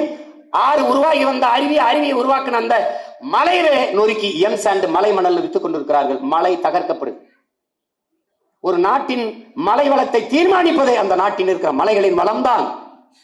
அந்த மலைகளை அழித்துக் கொண்டிருக்கிறார்கள். அதை பற்றி பாரதிய ஜனதாவின் கருத்து, காங்கிரசின் கருத்து, மதவாத கட்சிகள், சாதிய கட்சிகளின் கருத்து, இது எதற்காவது ஒரு போராட்டத்தை இந்த சாதிய கட்சிகள், மதவாத கட்சிகள், இந்திய கட்சி, பாரதிய ஜனதா, காங்கிரஸ், இந்த திராவிட கட்சிகள் போராடியது உண்டா? நாம் தமிழர் கட்சியை தவிர ஒரு அரசியல் கட்சி இந்த களத்தில் நின்றது. பேபி அணைன்னு ஒரு அணை, முல்லை பெரியாற்று அணைக்கு பக்கத்துல ஒரு பேபி அணை, ஒரு சிற்றணை. அதுல மரங்களை வந்து மண்டி கிடக்கு. அந்த மரத்தை வெட்டி தூர்வாரணும்னு 40 வருஷமா தமிழக அரசு, கேரள அரசு கோரிக்கை, 40 வருஷமா ஒத்துக்கல. இந்த வாட்டி பினராயி விஜயன் சரி வெட்டிக்கிறீங்க, ஆனா அப்புறம் அவரை மறுவார முடியாதுன்ட்டார். மரத்தை வெட்டக்கூடாது என்பது நமது கோட்பாடு. ஆனால் மரத்தை வெட்டினால் நட்டு வளர்த்து விடலாம் என்கிறது நமது நம்பிக்கை. வளர்க்க முடியும் மரத்தையே வெட்ட அனுமதிக்காத கேரள அரசு, உருவாக்கவே முடியாத மனித ஆற்றலார் என்ற என் மலையை எப்படி நீ வெட்டி கொண்டு வர? 80 லட்சம் டன் கற்கள் அதானியுடைய துறைமுகத்துக்கு தேவைப்படுது. 50 லட்சம் டன் கற்களை கன்னியாகுமரியின் மேற்கு தொடர்ச்சி மலையை தகர்த்து கொண்டு விட்டான். இன்னும் 30 லட்சம் டன் தான் தேவைப்படுது. போராடி எங்களை கைது செஞ்சீங்களே, வெட்டி கடத்துறது ஏன் கைது செய்யலையா ஸ்டாலின் அவர்களே? திராவிட கட்சிகள் கவலை என்ன? ஏன் திராவிட தலைமைகளுக்கு, இந்திய தலைமைகளுக்கு இது அவன் நிலம் அல்ல, இது என் தாயின் மடி, நான் தான் துடிப்பேன், அவன் துடிக்க மாட்டான். அவனுக்கு எல்லாம் பணம், எனக்கு இது இனம், இது என் இனத்தின் நிலம். அந்த எண்ணம் அவர்களுக்கு வராது. என்னைக்காவது பாரதிய ஜனதா தண்ணியை உறிஞ்சி விற்கிறத பத்தி கவலைப்பட்டதா? இந்த மக்கள் அரங்கில் ஒருத்தன் கேள்வி எழுப்பினானா? தண்ணீர் மனித குலத்தின் தேவையா? மற்ற உயிர்களுக்கு உலக உயிர்களின் உயிர் தேவை என்று ஒருத்தன் சொல்ல கிடையாது. நம்ம மட்டும்தான் பேசியிருக்கோம். புல்லு, பூண்டு, மண்புழு, நாய், நரி, கொக்கு, குருவி, தேனீக்கள், சிட்டுக்குருவி, காகம், எல்லாவற்றுக்குமான உயிர் தேவை நீர். மனிதன் போத்தலிலும் குடுவையிலும் வாங்கி குடிக்கிறான். மற்ற உயிரினங்கள் என்ன செய்யும் என்கிற கேள்வியை எழுப்பாத இவர்கள் மனிதர்களாக எப்படி இருக்க முடியும்? சொல்லுங்க, எப்படி இருக்க முடியும்? கொடுமை. அதை பத்தி பாரதிய ஜனதாவின் கருத்து ஏதாவது இருக்கா? சொல்லுங்க. ஒண்ணும் கிடையாது. நதிநீர் உரிமை பறிமானதை பற்றி கவலை இல்ல. கச்சத்தீவை மீட்க முடியல. கச்சத்தீவு எனக்குன்னா கடல் எல்லாம் அதிகம், கச்சத்தீவு அவனுக்குன்னா கடல் எல்லாம் அதிகம், அவனுக்கு அதிகம். எல்லை தாண்டி வரேன்னு என்ன சொல்றான்? எல்லை தாண்டி வரேன்னு கடல்ல எங்க எல்லை இருக்கு? அப்படின்னா இதுதான் நம்ம எல்லை என்று நம்மளுக்கு கடற்படை ராணுவம் போய் நிக்கணும்ல. இதாண்டா நம்ம எல்லை, இதுக்குள்ள மீன் முடிச்சுட்டு போங்க நிக்கணும்ல. அப்புறம் அதை பற்றி ஏதாவது கவலை இருக்கா? அணு உலை, அணுகுண்டின் மீது குடியிருப்பதும் அணு உலைக்கு அருகில் குடியிருப்பதும் ரெண்டும் ஒண்ணுதான் என்று நான் சொல்லல, அணு விஞ்ஞானிகள் சொல்கிறார்கள். அறிவார்ந்த தமிழ் சமூகத்திட்ட அணு உலை கண்டுபிடிக்கப்பட்டது மின் உற்பத்திக்கா? இல்ல மின்சாரம் கண்டுபிடிக்கப்பட்டது அணு உலையாலையா? இல்ல. அணு உலை விட்டால் மின் உற்பத்திக்கு வாய்ப்பே இல்லையா? இருக்கு. காற்றாலை, கடல் அலை, காற்றின் வேகம், தொடர்வண்டி வேகமோட வைத்து பேருந்து போகிற 2 பக்க சாலைகளிலும் காற்றாடியை வைத்து மின்சாரம் தயாரிக்கிற எத்தனை நாடுகள்? அந்த வரைவில நம்ம கொடுத்திருக்கோம், ஆட்சி வரைவில. சுற்றுச்சூழலுக்கு எந்த பாதிப்பும் இல்லாத மின்சாரத்தை தயாரிக்கிற வாய்ப்பு. சூரிய ஒளியில் மின்பூங்கா. என் ஊர் கமிதியில 5000 ஏக்கர்ல அதானி போட முடியுது. வெறும் 4000 கோடி தான் முதலீடு. 4000 கோடியை தமிழ்நாடு அரசு போட முடியாதா? ஒவ்வொருத்தரும் பல லட்சம் கோடி, பல ஆயிரம் கோடியை பதுக்கி முதுக்கி வைத்து எத்தனை அமைச்சர்கள் 4000 கோடிக்கு ஒரு மின்பூங்கா அவங்களால அமைக்க முடியாதா? இதை பற்றியெல்லாம் இவர்கள் கருத்து என்ன? மொழி சாகலாம், உன் இனம் சாகலாம், உன் கலை இலக்கிய பண்பாடு சாகலாம், உன் நீர்களை போகலாம், உன் வளங்களை போகலாம், உன் நிலம் நஞ்சாகலாம், உன் காற்று நஞ்சாகலாம், உன் மரங்கள் வெட்டி அழிக்கப்படலாம், உன் மலை குடைந்து உன் மலையை நொறுக்கி அவர்கள் கற்குவாரி என்ற பேரில் விற்கலாம், எதுவும் செய்யலாம். அதை பற்றி எனக்கு கவலை இல்லை. என் மதம் செத்துவிடக்கூடாது என்று எண்ணுபவர்களை எப்படி நீங்க கருதுவீங்க? மதம் மனிதனை உருவாக்கியதா? இல்ல மனிதன் மதத்தை உருவாக்கினானா? மதம் மனிதனை உருவாக்கியதா? இதான் கேள்வி. மனிதனுக்காக மதமா, மதத்திற்காக மனிதனா? எப்படி? யானைக்கும் மனிதனுக்கும் மதம் பிடித்தால் அழிவுதான் மிஞ்சுங்கிறாங்க. அதான் கடைசியா மிஞ்சும். இதைத்தான் புரட்சியாளர் அம்பேத்கர் சொல்லுகிறார். தான் வாழுகிற நாட்டை விட தான் சார்ந்திருக்கிற மதமே பெரிதென்று எண்ணி இவர்கள் செயல்பட தொடங்குவார்களே, ஆனால் இந்த நாடு நாசமாவதை எவராலும் தடுக்க முடியாதுங்கிறது. அதான் இங்க நடந்துட்டு இருக்கு. சாதியவாதிக்கு, சாதிக்காரனுக்கு என்ன? எது செத்தாலும் சரிங்க, என் சாதி செத்தரக்கூடாது. அதான் அவன் கோட்பாடு. மதவாதிக்கு என்ன? எது என்ன விட்டாலும் சரி என் மதம் போயிடக்கூடாது. வேற எதையாவது பேசுறது உண்டா பாரதிய ஜனதா? இதை தவிர வேற எதையாவது பேசிய உண்டா? நீட்டுக்காக செத்த எத்தனை மாணவிகள் வீட்டுல போய் இவங்க நின்று போராடி இருக்கிறார்கள்.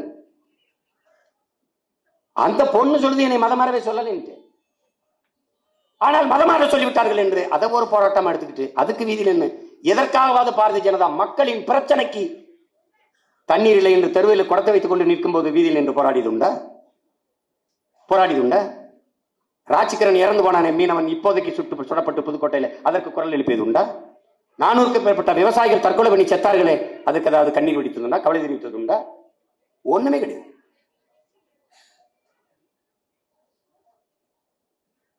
அரசியல் என்பதை அன்பிற்குரியவர்கள் புரிந்து கொள்ள வேண்டும். அது மக்களுக்கு சேவை செய்கிற புனிதமான அமைப்பு. அரசியல் என்பது மனிதர்களுக்கு மட்டுமானது அல்ல, அது உலக உயிர்களுக்கானது. ஆடு மாடு கோழி கொக்கு எல்லாவற்றிற்கும் அரசியல் உண்டு. நீ பறவைகளை சுட முடியாது, மயிலை சுட முடியாது, மானை வேட்டையாட முடியாது. ஏன்? மானுக்கான அரசியல். காடுகளில் பயணிக்கும் போது தயவு செய்து சிகரெட்டையோ பீடியோ பிடித்து விட்டு இங்கே போட்டு விடாதீர்கள், காடு பற்றி எரிந்து விடும் ஒரு பலகை வைக்கிறான், காட்டுக்கான அரசியல். பாலித்தீனை பிளாஸ்டிக்கை போட்டு விடாதீர்கள், காட்டு ஆடு மாடு மான் வரையாடு தின்று விட்டு இறந்து விடும் என்று ஒரு பலகை எழுதியிருக்கிறான், அது மானுக்கான அரசியல். கோமாரி நோய் வந்து மாடு சாகிறது, மருத்துவ முகாம் போட்டு மாடுகளை காப்பாற்றுங்கள் என்று மக்கள் போராடுகிறார்கள், மாட்டுக்கான அரசியல்.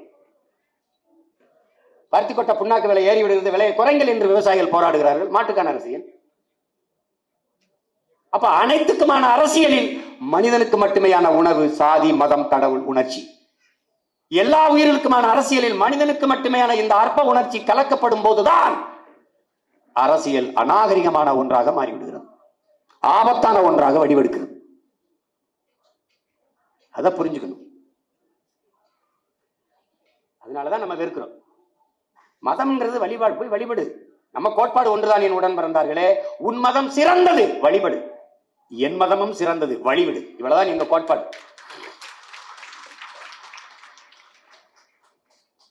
அண்ணல் அம்பேத்கர் சொன்னதான் உங்களுக்கு கற்பிப்பேன். நான் யாருக்கும் அடிமை இல்லை, எனக்கும் யாரும் அடிமை இல்லை. இந்த நிலைக்கு எல்லாரும் வாங்குங்கிற ஐயா பெரியார் என்ன சொல்றாங்க? தான் உயர்ந்த சாதி என்று எண்ணிக்கொள்கிற பெருமக்களே, உங்களுக்கு கீழ் எவனும் தாழ்ந்த சாதி இல்லை என்றும் எண்ணி விடுங்கள், முடிஞ்சு பிரச்சனை. இதானே? உன் மதம் உயர்ந்தது என்று நீங்கள் எண்ணுங்கள், ஆனால் எவர் மதமும் தாழ்ந்தது என்று எண்ணாதீர்கள். இதான் நம்ம கோட்பாடு. உன் அம்மா அழகானவள், உன் அம்மா அறிவானவள், சரி. என் நம்மால் அசிங்கமானவன் சொன்னால் செருப்படிதான் விடுறா. எங்க அப்பன் குடிகாரன், அம்மா தழும்பு, குள்ளமானவன், கருப்பானவன், ஆனாலும் என் அப்பன். எழுத்து வீட்டுக்காரன் வெள்ளையா இருக்கான், இங்கிலீஷ் பேசுவான், படிச்சிருக்கானா, எழுத்து வீட்டுக்காரன் அப்பனை ஏற்க முடியாது. என்னை பெத்தவனையவனோ அவன்தான். எங்கள் கோட்பாடு, என்னை தகப்பன் என்பவன் என்னை பெத்தவனாக இருக்கணும், என் தலைவன் என்பவன் என் ரத்தவனாக இருக்கணும்.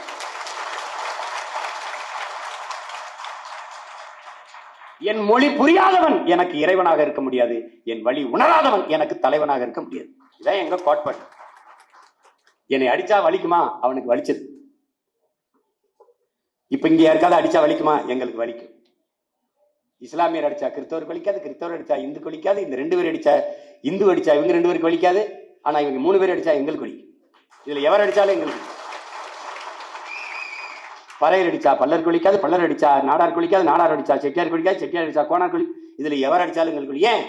எங்களுக்கு சாதி மதம் அடையாளங்கள் அல்ல, நாங்கள் தமிழர்கள் என்பதுதான் எங்களுடைய அடையாளம்.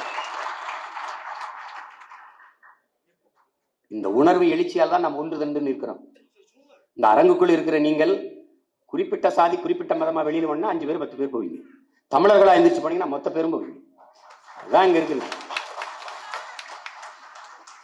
அதுதான் தேவைப்படுது. இதையெல்லாம் கற்றுக்கொள்ளாமல் நீங்கள் தேர்தலை ஒன்றும் செய்ய போறது இல்லை. இதெல்லாம் படிங்க, மெதுவா வெல்லலாம். இதையெல்லாம் கற்றுக்கொள்ளுங்கள், நீங்கள் மெதுவாக வெல்லலாம். விடுவா. அதான் பெருந்தலைவர் காமராஜர் பேசிட்டு இருந்திருக்கிறாரு ஒரு மேடையில. அப்ப கீழே இருந்துகிட்டு ஒருத்தன் அப்படிதான் அப்படிதான் அப்படிதான் அப்படிதான் இங்க மேடை இருந்து ஐயா பேசிட்டு சும்மா விடவனே, அவனா பேசுறானே, உள்ள இருக்க கருணாநிதி பேசிட்டான். அது மாதிரி இதெல்லாம் என்ன ஜிம்ல பண்ணும்போது அண்ணன் என்ன இப்படி கடுமையா, இது என்ன பிரமாதம், இன்னும் இருக்குல்ல அப்படிங்கிற மாதிரி என் பங்காளி வடிவேல் சொல்ற மாதிரி. அது இது என்ன பிரமாதம், இன்னும் நிறைய பார்த்துட்டேன். திருச்சியில எரிபொருள் வங்கியில போய் எரிபொருள் போட போறேன். அவன் என்னை பார்த்தான், உங்களை நான் எங்கேயோ பார்த்துருக்கேன். எங்கே பார்த்துருப்பேன்னு யோசிச்சு சொல்லுங்க. அதெல்லாம் இல்லை கொடுப்பேன். அவன் நான் எங்கே பார்த்துருப்பேன்னு நான் யோசிச்சு சொல்லுவான். அவனுக்கு சொல்லுவான். அதிகாலை ஒரு 5 மணி இருக்கும், ஒருத்தன் அழைப்பு, யாரும் அதிகாலையில் எடுக்கிறானே, ஏதோ அவசரம் பண்ணி எடுத்தேன். எப்படி இருக்கீங்க சிரிப்பு. அதுக்கப்புறம் எப்படி இருக்கீங்க, என்ன யாரும் தெரியுதா, என் சிரிப்பு வச்சு கண்டுபிடிக்க முடியல பாத்தீங்களா. டேய், காலையில அந்த நாள் எனக்கு எப்படி இருந்திருக்கும் பாரு. எல்லா வாழ்க்கையும் திருநெல்வேலியில 2016 ஓட்டு கேட்டுக்கிட்டு இருக்கேன். வெயில், மக்கள்லாம் அப்படி மரங்கள்ல நின்று கேட்டுருக்கேன். நான் வெயில கொட்ட கொளுத்துற வெயில வேர்த்து பேசிட்டு இருக்கேன். ஒருத்தர் வேகமா சைக்கிளை ஓடியாரான். கூட்டத்தை கேட்க இவ்வளவு ஆர்வமா வராம இருக்கு. ஒருத்தர் என்னன்னா சைக்கிளை சரக்குன்னு கீழே விட்டான். ஏ சீமா நிப்பாட்டு. என்னடா இதே மாதிரி எல்லாரும் சும்மா போய் பாடா, ஏ சும்மா இருங்க, ஏ சீமா வா, 100 ரூபா காட்டு, 110 ரூபா வாங்கிட்டான். அதான் என்னன்னு வந்து கேளு, நீ தான் கேட்க முடியும், வா வா என்னன்னு வந்து கேளு, 10 ரூபா கூட வாங்கிட்டான். என்ன என்ன என்ன பண்ண சொல்றீங்க சொல்லுங்க. பெண்களுக்கு தனி மதுக்கடைகளை திறந்த ஒரு மகத்தான சாதனை நிகழ்த்தியவர் தான் நம்ம மகாராஷ்டிரா. ஐயப்பமார்களுக்கு தனி கோலை போட்டார்கள் ஒழிய, மாலை போடுறதே குடிக்கிறது நீ பாட்டத்தான். அப்பவும் உன்னை விட மாட்டேன், உனக்கு தனி கோலை போடுறேன் வான்னு கூட்டுவாங்க. அவங்க கொடுமைகளை எல்லாம் தொலைக்கணும், மாற்றணும்னா ஒரு வழிதான் இருக்குது. இப்ப நாம எதிர்கொண்டிருக்கிற சிக்கல்கள் இப்ப பாத்தீங்கன்னா என்ன கட்டமைக்கப்படுதுன்னா, நீங்க தெரிஞ்சுக்கணும்ல, இலங்கை அரசு இந்திய அரசும் சேர்ந்து என்ன ஒரு நாடகத்தை நடத்துதுன்னா, மீன்பிடிப்பவர்கள்லாம் தமிழர்கள் மட்டும்தான் அப்படின்னு தமிழ்நாட்டு மீனவர்களுக்கும் தமிழீழத்தில் வாழ்கிற தமிழ் மீனவர்களுக்கும் இடையில ஒரு சண்டை ஏற்படுச்சு. அதாவது சொந்த ரத்தங்களுக்குள்ள ஒரு பகை உணர்ச்சி, தண்ணின பகை விட்டு சொந்த ரத்தங்களுக்குள்ள யுத்தம். இது ரத்தம் சிக்கந்த வைக்கணும்னு நினைக்குது. இதுல என்ன நுட்பமா கவனிக்கணும்னா, சிங்களர்கள் யாருமே மீன் பிடிக்கல அப்படிங்கிற ஒரு கட்டமைப்பு, ஒரு கருத்து.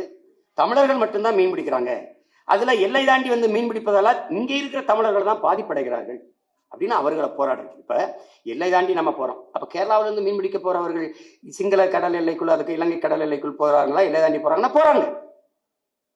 அவங்க ஏன் சிறைபிடிக்கப்படுறது இல்லை, அவங்கள ஒருவர் கூட ஏன் சுட்டுக் கொல்லப்படுறது இல்லை? ஏன்னா அங்க அந்த மண் சார்ந்தவன், அந்த இனம் சார்ந்தவன், அந்த மக்களை உயிராக நேசிக்கிறவன் தலைவனா தொடர்ச்சியா இருக்கிறதுனால தொட பயப்படுறான்.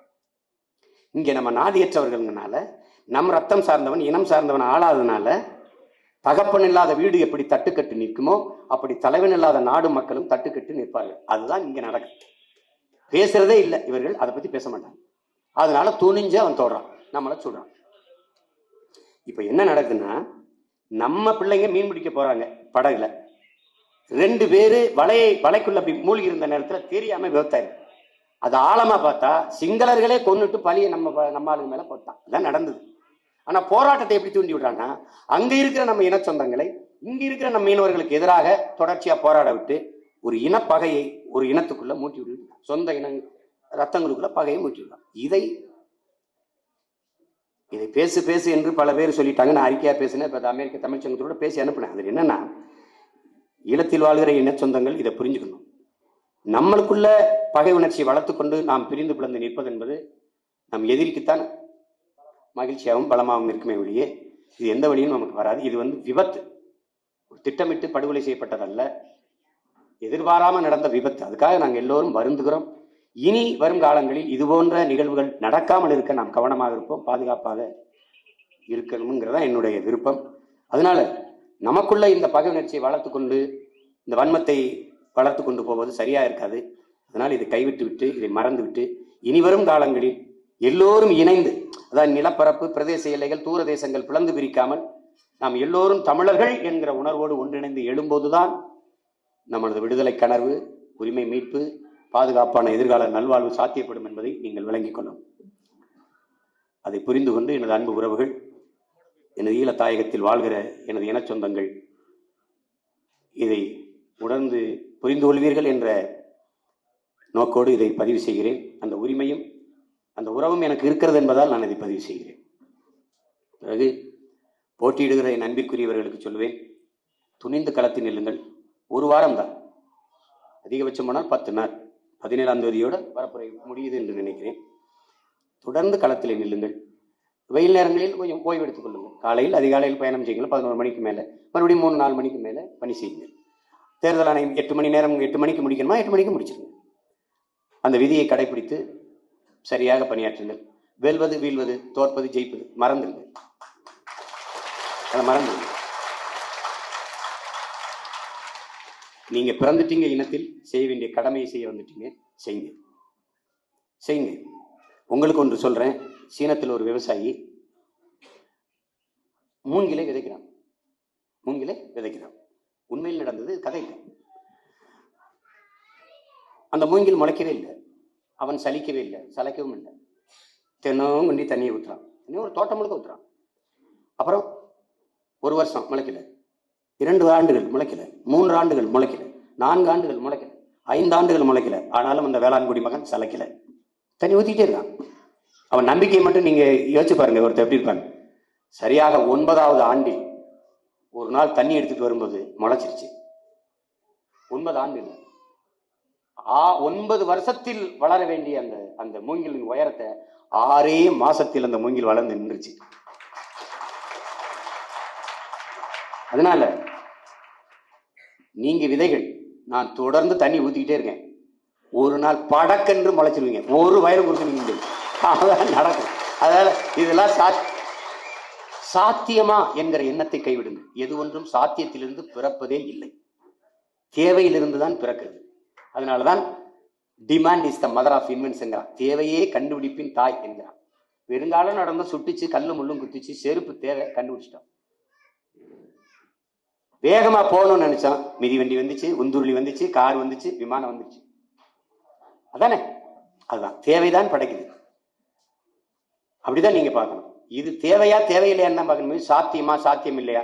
ஒண்ணுதான் சொல்றேங்க. சேகுவரா சொல்றான், நாங்கள் சாதாரணமானவர்கள், ஆனால் அசாதாரணமான ஒன்றை கனவு காண்பவர்கள்ங்கிறான். சாத்தியம் இல்லை என்று சொல்கின்ற ஒன்றை சாத்தியப்படுத்துவதற்கு பெயர்தான் புரட்சி. அதை புரிஞ்சுக்கணும். இது நடக்காது, அதை நடத்தி காட்டுறதான் சாதனை.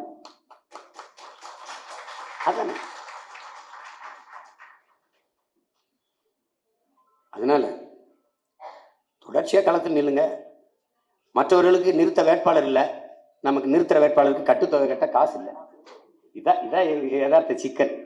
அதனால ஆனாலும் நமக்கு 2000-3000 கோடி சொத்து இருக்கு, நமக்கு பல வீடுகள் இருக்கு, நமக்கு பல மாறி, அது வேற. இந்த வறுமை நிலையும் நமக்கு நிறைய நாட்கள் நீடிக்க போறது இல்லை. அது காலம் மாறும்.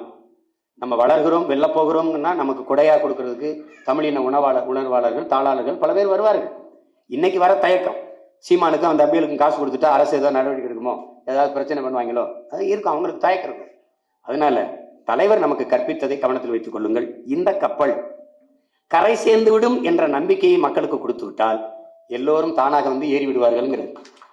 நீங்கள் நாம் வெல்ல போகிறோம், வென்று விடுவோம், நாம் தமிழர் கட்சி வென்று விடும், இந்த பிள்ளைகள் ஆட்சிக்கு வந்து விடுவார்கள் என்ற நம்பிக்கையை கொடுத்து விட்டீர்கள் என்றால் ஒரு ஓட்டு மற்ற கட்சிக்கு விடாது, மொத்த ஓட்டு நமக்கு தான்.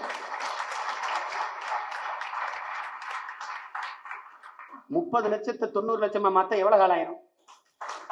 எவ்வளவு காலம் ஆயிரும்? நீங்கள் ஒற்றுமையாக இருந்து பிளவில்லாமல் மட்டும் வேலை செய்யுங்க. ஒரு பயம் நம்மளை எதிர் நின்று வெல்ல முடியாது. ஏன்னா கோட்பாட்டு அளவில் உறுதியாகவும் தடுமாற்றம் இல்லாத பாதை மாறி மாறி போய்கிட்டு இருக்கிறது. அந்த வேலையெல்லாம் நம்மகிட்ட இல்லை. என்கிட்ட கேட்பாங்க, இஸ்லாமிய கட்சியில கொஞ்சம் சேர்த்துக்கிட்டு, அந்த கட்சியில கொஞ்சம் சேர்த்துட்டு, இந்த சாதி கட்சியை கொஞ்சம் சேர்த்துக்கிட்டு. அவர்கள் தேர்தல் நேரத்தில் சீட்டுக்காக வருவார்கள். என்னோடு இருக்கிற இஸ்லாமிய பிள்ளைகள், என்னோடு இருக்கிற சமூக பிள்ளைகள், தாழ்த்தப்பட்ட கட்சியை சேர்த்து, என்னோடு இருக்கிற ஆதித்தமிழ் குடி பிள்ளைகள் சீட்டுக்காக வரல, அவன் பிறந்த நாட்டுக்காக வந்திருக்கான். அவன் தான் எனக்கு முக்கியம். ஒரு இஸ்லாமிய கட்சியை சேர்த்துக்கொண்டு அவர்களுக்கு 2 சீட்டு கொடுப்பதை விட இந்த கட்சியிலே நாட்டுக்காகவும் இனத்துக்காகவும் நிற்கிற என் பிள்ளைகளுக்கு 12 சீட்டு 20 சீட்டு நான் கொடுத்துட்டு போறேன். எனக்கு இருக்கு. எங்கள் பார்வை இஸ்லாமியர் என்பதல்ல, எங்கள் பார்வை கிறிஸ்தவர்கள் இந்து என்பதல்ல, எங்கள் பார்வை இவர் பறையர் படையாச்சி, இவர் தேவர் தேவேந்திரன் என்பதல்ல. அவர்கள் நாங்கள் பிறந்த பெருமை மிக்க தமிழ் தேசிய இனத்தின் மக்கள் என்பதுதான் எங்களுக்கு. அதுல நீ போட்டா போடு, போடல. இங்க எல்லாரும் இஸ்லாமியத்தை நிறுத்துவாங்க, அப்படியா இவரை நிறுத்து.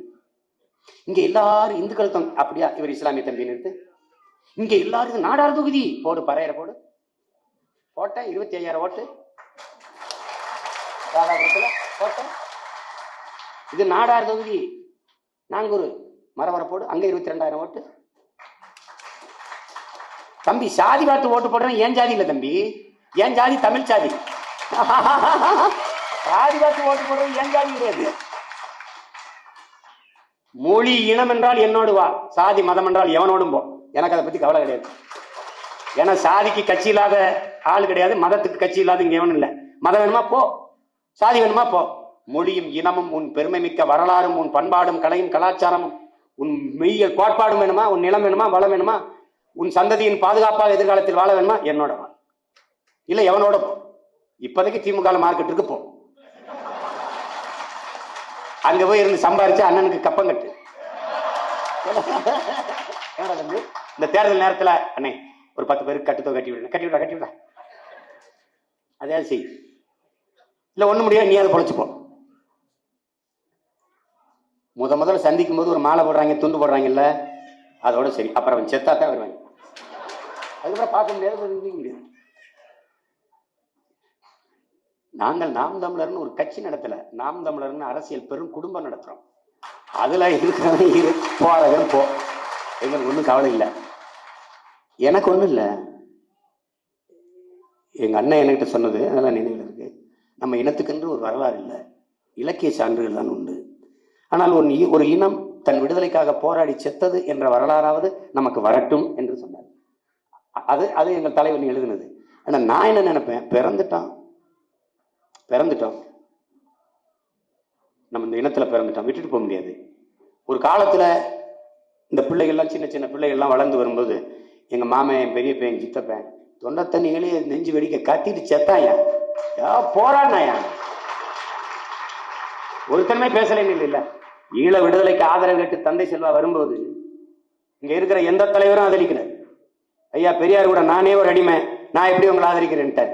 ஆனா வரலாற்றுல ஒரே ஒருத்தன் நான் இருக்கேன், நான் உங்களை ஆதரிக்கிறேன்னு சொன்ன ஒரே ஆள் நாம் தமிழர் கட்சியின் நிறுவனர் ஐயா சீபா ஆதித்தனார் மட்டும்தான். ஐபிகேபி எதிர்த்து தலைவர் சண்டை போடும் போதெல்லாம் மாப்போசி கடுமையான விமர்சனத்தை வச்சார். தேவையில்லாத வேலையை செய்யலாம், இவ்வளவு பெரிய வல்லாதிக்க நாட்டின் ராணுவத்தை எதிர்த்து சண்டை போட்டுருக்கான், சின்ன பையங்கிறத காட்டுறானே, இப்பெல்லாம் பேசிட்டு இருந்தாரு. அடிச்சு செதற விட்டு தோக்கடிச்சு திருப்பி என்ன பண்ண, உண்மையிலே வரலாற்றின் வீரன், புறநானூற்று வீரன் பிரபாகரன் தான் பேசுறது. இதே மாப்போசி தான். 2 ஆண்டுகள தலையில வரலாற்றை மாற்றி படைத்தவன் பிரபாகரன். தேவையற்ற சின்ன பிள்ளை வேலையை செய்யறான்னு பேச வச்சதவர் தான். புறநானூற்று வீரத்தை படைத்தவன் பிரபாகரன் பேச வச்சதவர் தான். அதனால என்ன கருதினான்ற, என்ன கருதினான் தெரியுங்களா, இங்க ஓரத்தில் உட்காந்துருப்பான், கைக்கில எங்க ஓடிட்டு இருப்பான், இங்க உட்காந்துருப்பான், அங்க முன்னாடி உட்காந்துருப்பான், சினிமா எடுத்துக்கிற சின்ன பையன், இவனுக்கு என்ன கோட்பாடு கொள்கைன்னா 2 நாள் கத்துவான், அப்புறம் வந்துருவான், 2 சீட்டை கொடுத்தா வாங்கிட்டு வந்துருவான்னா. இப்ப குறவழியை பிடிச்சி நெரிச்சோன்னா மூச்சு விட திணறிட்டு என்ன செய்யறது தெரியாம கத்துறான்.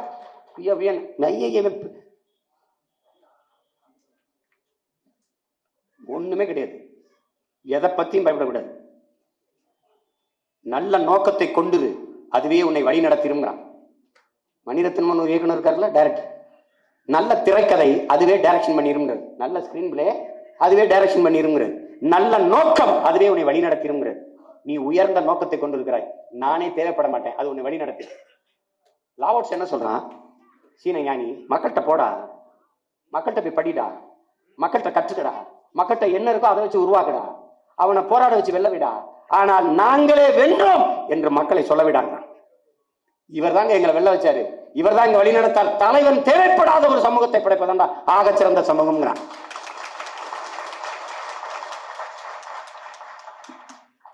அப்படிதான் ஜல்லிக்கட்டு போராட்டம் வந்துச்சு. தலைவன் வழி நடத்தல, மக்களை கிளர்ந்து எழுந்துட்டான். அதுதான் தேவைப்படுது, அதுதான் தேவைப்படுது. அதனால உயர்ந்தவன் தாழ்ந்தவன், முன்ன வந்தவன் கட்சிக்கு பின்ன வந்தவன், அவருக்கு அண்ணன் சீட்டு கொடுத்துருச்சு, இவருக்கு அந்த சீட்டு கொடுத்துருச்சு. புதிதாக வந்தவனுக்கு சீட்டு கொடுக்க கூடாதுன்னு கட்சியில விதியெல்லாம் ஒண்ணும் இல்லை. அந்த காலத்திலே இருந்தவனுக்கு தான் சீட்டு கொடுக்கணும் அப்படின்னு ஒண்ணு விதி இல்லை. பழையவர்களும் புதியவர்களும் இணைந்துதான் அப்படிதான் இருக்க முடியும் படையில. அதெல்லாம் நினைக்கூடாது. சீன ஞானி லாவோட்ஸினுடைய தத்துவ கதையில் ஆக சிறந்தது, உதங்கர்னு ஒரு ஞானி இருக்கான், ஒரு ஞானி. அவன் ஐம்புலன்களையும் அடக்கி ஆண்ட பெரிய ஒரு ஞானி. அவன் மேல கிருஷ்ண பரமாத்மாவுக்கு பெரிய பற்று. டபக்குன்னு அந்த உதங்கருக்கு முன்னாடி வந்து நின்றுட்டேன். பரமாத்மாவே, இறைவா அப்படின்னு. உதங்கரே, மகிழ்ச்சி, உனக்கு என்ன வேணும் கேளு. பரம்பொருளே, அனைத்து நீ படைச்சவனி, நீ பாதுகாப்பவன், நீ வாழ்வும், நீ மரணம், நீ உலகத்தில் எல்லா உயிர்களையும் உருவாக்கியவன் நீ. உனக்கு தெரியாத எனக்கு என்ன வேண்டும் என்று எல்லாம் உன் சித்தம். எனக்கு பசி என்றும்போது உணவாகவா, எனக்கு தாகம் என்றும்போது தாகமாகவா, நீராகவா அப்படின் போது அப்படி ஆகட்டும், மறைஞ்சிட்ட. பல நாட்கள் கழிச்சு பாலைவனத்துல உதங்கர் போயிட்டு இருக்கான். கடுமையான பசி, தாகம், கண்ணை இருட்டிட்டு வருது, மயங்கி விழுந்துட்டான். அப்ப இறைவனை நினைச்சுக்கிறான், இறைவா என்னை கைவிட்டுறாதீங்க. அப்ப காது கிட்ட ஒரு நாய் குலைக்கிற சத்தம், நிறைய நாய் குலைக்குது. முடிச்சு பாக்குறான், கையில் நாய்களை 5 நாய்களை பிடிச்சிட்டு நிக்கிறான் ஒருத்தன். இப்படி பார்த்தா மங்களா ஒருத்தன் நிக்கிறான். பார்க்க அருவருப்பான உருவமா இருக்கு. தோல்ல வேட்டையாடி கொண்ட அந்த பன்னியின் கறி கிடக்கு, வெள்ளு அம்பு இந்த தோல்ல மாட்டிருக்கு. அவன் உடையில இருந்து துர்நாத்தம் வருது, இந்த கறி நாத்தம் வீச்சம் வருது. அவனால தாங்க முடியல, அருவருப்பா பாக்குறான். சாமி, இங்க எதுக்கு வந்தீங்க? யாருமே பயணம் பண்ணி வரமாட்டாங்களே, இவ்வளவு தூரம் வந்துட்டீங்களே, பாவம் உடம்பெல்லாம் வேர்த்திருக்க, ரொம்ப தாகமா இருப்பீங்க இருக்குன்னு அந்த தண்ணியை குடிங்கன்னு கொடுக்குறான். அவன் அருவருப்பா இருக்கிறான். இவன் தண்ணியை குடினா வேணாம் போ அப்படின்றான்.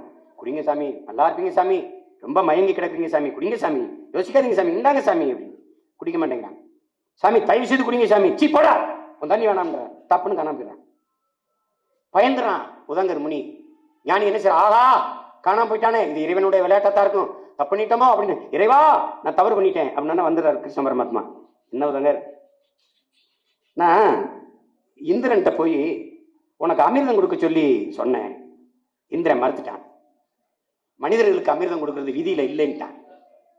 ஆனா நான் மறுபடியும் வற்புறுத்தினேன், உனக்கு எப்படியும் அமிர்தம் கொடுக்கணும்னு. வேற வழி இல்லாம எனக்காக அரை மனதோட ஒத்துக்கிட்டான் இந்திரன். ஆனா ஒண்ணு சொன்னாரு, நான் அருவருப்பாக கோர உருவத்துலதான் போவேன், அவர் கொடுப்பேன், அவர் வாங்கிக்கிட்டா சரி, இல்லைன்னா நான் உடனே மறைஞ்சிருவேன்னா. நீங்க ஞானி ஆயிட்டே, முற்றிலும் துறந்தவராயிட்டே, நீங்க பேதம் பார்க்க மாட்டீங்கன்னு நான் நினைச்சேன், ஆனா நீங்க ஏமாந்துட்டீங்களே அப்படின்னு பரமாத்மா சொல்லிட்டு மறைஞ்சிருந்தார். அதுல இருந்து நான் உங்களுக்கு சொல்றது, மனிதர்கள் பேதம் பார்த்து அமிர்தத்தை இழந்து விடாது தயவு செய்து. இவர் உயர்ந்தவர், இவர் அந்த சாதி, இவர் நொந்த சாதி, இவர் வந்த சாதி, வெந்த சாதி எல்லாம் பார்த்து, அவர் அந்த மதம் இந்த மதம், நேற்று வந்தவர் முந்தா நாள் வந்த கட்சிக்கெல்லாம் பார்த்து கிடைக்க இருக்கிற அமிர்தத்தை இழந்து விடாது.